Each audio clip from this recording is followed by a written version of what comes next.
बड़ी खबर, बहुत बड़ी खबर। इमरान खान साहब की इस्लामाबाद हाई कोर्ट के 2 मेंबर बेंच ने ज़मानत मंजूर कर ली है। अच्छा, अब ये जो ज़मानत है, ये कहा गया है कि जुमेरात तक, यानी अगली आने वाली जुमेरात तक इमरान खान साहब को किसी नए मुकदमे में गिरफ्तार ना किया जाए। और ऑर्डर में ये भी लिखा गया कि आज तक के जो सारे मुकदमात हैं उनमें इमरान खान साहब की ज़मानत हो गई। इसका मतलब ये है कि वफाकी हुकूमत या कोई सूबाई हुकूमत या कोई इदारा जो इमरान खान साहब को गिरफ़्तार करना चाहता था अपने इंतकाम की तस्कीन के लिए, अपनी ईगो के लिए, या इमरान खान को ब्लैकमेल करने के लिए कि वो PDM के टोले के साथ बैठे और इनको NRO दें, इनके साथ गुफ्तगू करें, इनके साथ डायलॉग करें, उनको वह यूँ ठेंगा दिखा दिया इमरान खान साहब ने। और अदालत ने बिल्कुल ये इख्तियार दिया उनको कि आप एक आज़ाद शहरी हैं। और कल जो सुप्रीम कोर्ट ने बात कही थी कि अदालत में कोई किसी को नहीं उठा सकता, और ये कानून पूरे पाकिस्तान के लिए तय कर दिया गया है। इस्लामाबाद हाई कोर्ट ने आज लाज रखी उसकी। और मैं आपको बताऊं, जस्टिस मियां गुल हसन औरंगज़ेब और जस्टिस समन रफ़त साहिबा, आज उन्होंने जो तारीख़ी फ़ैसला किया है, उन्होंने तारीख़ में अपना नाम ईमानदार जजेस की हैसियत से आज लिखवा लिया है और एक नई तारीख़ रकम की है। और मैं कहता हूँ कि इस वक्त पाकिस्तान के गली कूचों में जो इस वक्त फ़ीडबैक है, इस्लामाबाद हाई कोर्ट के इन बहादुर जजेस को सलाम पेश किया जा रहा है, क्योंकि बार बार वहाँ पर कोशिश हुई, बद इंतज़ामी थी, पुलिस, रेंजर्स, FC, और फिर कुछ वकीलों के रूप में कुछ लोगों ने अदालत के अंदर जाके जो गुफ्तगू की, नारेबाजी की, जजेस को मुतासर करने की, उन्हें डिस्टर्ब करने की कोशिश की। लेकिन एक मौके पे तो एडवोकेट जनरल ने एक हंगामा खड़ा कर दिया, लेकिन इमरान खान साहब खड़े हुए और उन्होंने कहा कि काम डाउन, और एडवोकेट जनरल से कहा कि अगर आपके जज्बात को कोई ठेस पहुंची है तो मैं आपसे माजरत कर लेता हूं। बहुत ज़बरदस्त कंडक्ट। और आज जो रिमार्क्स दिए जस्टिस गुल हसन औरंगज़ेब ने, उन्होंने कहा कि जो ये लग रहा है, ऐसा लग रहा है कि वो गिरफ्तारी के लिए बेचैन थी वफाकी हुकूमत और हर कीमत पर वो गिरफ्तार करना चाहते थे इमरान खान को। फिर एक और बात उन्होंने कही, बड़ी इंपॉर्टेंट बात। उन्होंने कहा कि आप ये देखें कि जो इमरान खान साहब की उनकी जो गिरफ्तारी की वीडियो फुटेज है, वो भी ये ठग जाते हुए अपने साथ ले गए। बहुत स्ट्रॉन्ग रिएक्शन, बहुत स्ट्रॉन्ग रिमार्क्स। इससे हमें ये अंदाज़ा होता है कि जो जजेज़ हैं इस्लामाबाद हाई कोर्ट के, इस्लामाबाद हाई कोर्ट पर जो हमला है उस पर किस कदर वो मुस्तरब हैं, उस पर किस कदर वो बेचैन और परेशान हैं, और इस वक्त मुल्क में जो लॉलेसनेस है उस पर कितनी स्ट्रॉन्ग उनकी एक ओपिनियन है और पोजीशन है। आज वफाकी हुकूमत ने पूरा खिलवाड़ किया, एक दिन में 2 काबीना के इजलास, और फिर वज़ीर आज़म आते हैं लाइव टेलीविजन पर और लिफाफे जो हैं उनको चलाते हैं। लेकिन दोस्तों, साथियों, बोल ने नहीं वो आवाज़ सुनवाई जिसमें अदालत की हर्जा सराई कर रहा था शहबाज शरीफ। हमने वो आवाज़ नहीं सुनवाई, इसलिए कि हम अदलिया के साथ हैं और अदलिया के लिए जो वो इस वक्त कुर्बानी अदलिया दे रही है उनके साथ हम खड़े हैं, उनके सेक्रीफाइसेस में। इसलिए हमने वो जो चीफ जस्टिस उमर अताब बंदयाल को बुरा भला कह रहा था, सुप्रीम कोर्ट को बुरा भला, और कंपैरिजन इमरान खान का कर रहा है उन लोगों के साथ जिनके ऊपर अरबों रुपए की करप्शन के चार्जेस हैं, आसफ अली जरदारी साहब और दूसरे जो लोग हैं, नवाज शरीफ, यानी कितनी कितनी बड़ी इन्होंने चोरियां की हैं और इन पर इल्ज़ाम है ये। और ये बजाय इसके कि वो रसीद दें साजिश करके, तो ये इमरान खान पर दबाव डाल रहे हैं कि NRO, गुफ्तगू, डायलॉग बस। और बाजवा ये कहता था कि छोड़े जी, अकाउंटेबिलिटी की क्या बात करनी है।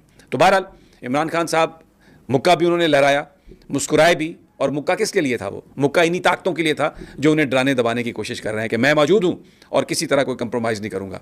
अच्छा, अब पंजाब पुलिस जो है वो आ गई फ़ौरन कि जनाब जैसे ही ये बाहर निकलेंगे तो हम इनको गिरफ्तार कर लेंगे, बहुत बड़ी तादाद में, और घेरे में ले लिया उन्होंने इस्लामाबाद हाई कोर्ट को। तो जज साहब ने फिर ये फैसला दिया। राना सनाउल्लाह ने कहा जी कि बेशक ज़मानत दे दी है जज साहब ने, लेकिन अगर जवाब बना तो गिरफ्तार करेंगे, किसी तरह की कोई रियायत नहीं देंगे। PDM के लीडरों का इजलास वीडियो लिंक पर, वो जो नवाज शरीफ साहब हैं वो भी उसमें शरीक हुए, मौलाना फजलुर रहमान और सारे जो PDM के दूसरे लोग हैं, और वहाँ पर एमरजेंसी के नफाज की बातें करते रहे। क्यों ये बातें की उन्होंने एमरजेंसी के नफाज की? जो दूसरी अहम खबर मैं आपको दे रहा हूँ, 15 मई को सुप्रीम कोर्ट के 3 मेंबर बेंच ने समात लगा दी है उस केस की जिसमें इलेक्शन कमीशन के लिए 21 अरब रुपए मांगे गए थे। 21 अरब रुपए वफाकी हुकूमत ने, स्टेट बैंक ने नहीं दिए। इलेक्शन कमीशन उसकी अपील में आया और ये कहा कि जनाब, आप ये जो इलेक्शन की तारीख जो आप कह रहे हैं कि हम 14 मई को करवाएं, ये आपको तो इख्तियार ही नहीं है, तो ये इलेक्शन नहीं हो सकते। तो अब हम इलेक्शन नहीं करवा सकते। ये इलेक्शन कमीशन की पिटीशन है, उनकी अपील है। अब उसकी समात 15 को होगी। सारे वो नुकात उसमें आएंगे कि जो कहा गया वजारत फ़ाइनेंस को, जो कहा गया स्टेट बैंक को, जो कहा गया हुकूमत को पैसों के लिए, सिक्योरिटी के लिए, तो वो उन्होंने नहीं फराहम की। सुप्रीम कोर्ट ऑफ पाकिस्तान के 3 मेंबर बेंच की खिलाफ वर्जी की उन्होंने फैसले की। इस पर यह मामला बड़ा अहम है।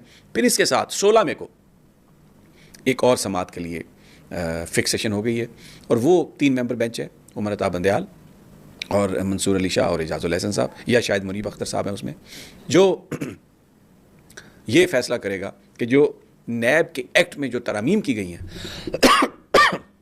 एक्सक्यूज़ मी, थोड़ी सी खांसी है, बेयर विद मी, वो इस बात जो पिटीशन जो चैलेंज हुई है वहाँ पर सुप्रीम कोर्ट में कि नैब के कवानीन में जो तरामीम की गई हैं ये पर्सन स्पेसिफिक है, जिसके तहत शहबाज शरीफ ने केस ख़त्म कराए हैं, नवाज शरीफ के केस ख़त्म हुए हैं, आसफ जरदारी के केस ख़त्म हुए हैं, फरियाल तालपुर के केस ख़त्म हुए हैं, जिस सारे जो अरबों रुपए के चोरी के केस थे वो उस कानून के तहत ख़त्म कर लिए हैं। तो उसका सुप्रीम कोर्ट जायज़ा ले रही है और उसकी अब समाअत रख दी गई है 16 तारीख को। बहुत इंपॉर्टेंट ये समाअत है। तो जब ये चीज़ मालूम हुई तो अब ये एमरजेंसी के नफाज की सोच रहे हैं कि एमरजेंसी लगा दें और उसमें जजेस के जो उनके जो इख्तियारात हैं उसको कर्टेल करें, दूसरे मामलात को कर्टेल करें। लेकिन ये हो नहीं सकता, इसलिए कि पाकिस्तान में जो उसका तरीक़ाकार है एमरजेंसी लगाने का, उसको सुप्रीम कोर्ट ने उसको वैलिडिटी देनी है।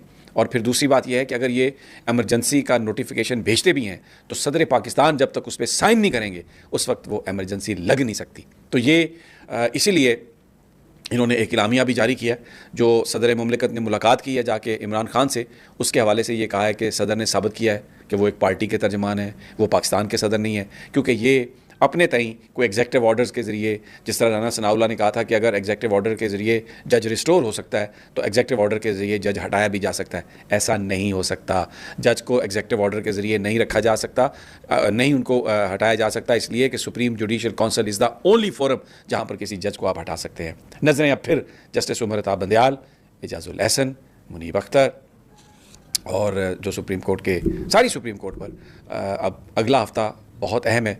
और इमरान खान साहब, इस बात का इम्कान है कि इस्लामाबाद में ही स्टे करेंगे। अभी मैं जब आपसे ये बात कर रहा हूँ वो इस्लामाबाद हाई कोर्ट की प्रेमिसेस में है, और जैसे ही वो बाहर निकलेंगे जो कुछ भी होता है हम इंशाल्लाह आपको ताज़ा तरीन खबरें देंगे। Stay tune to us.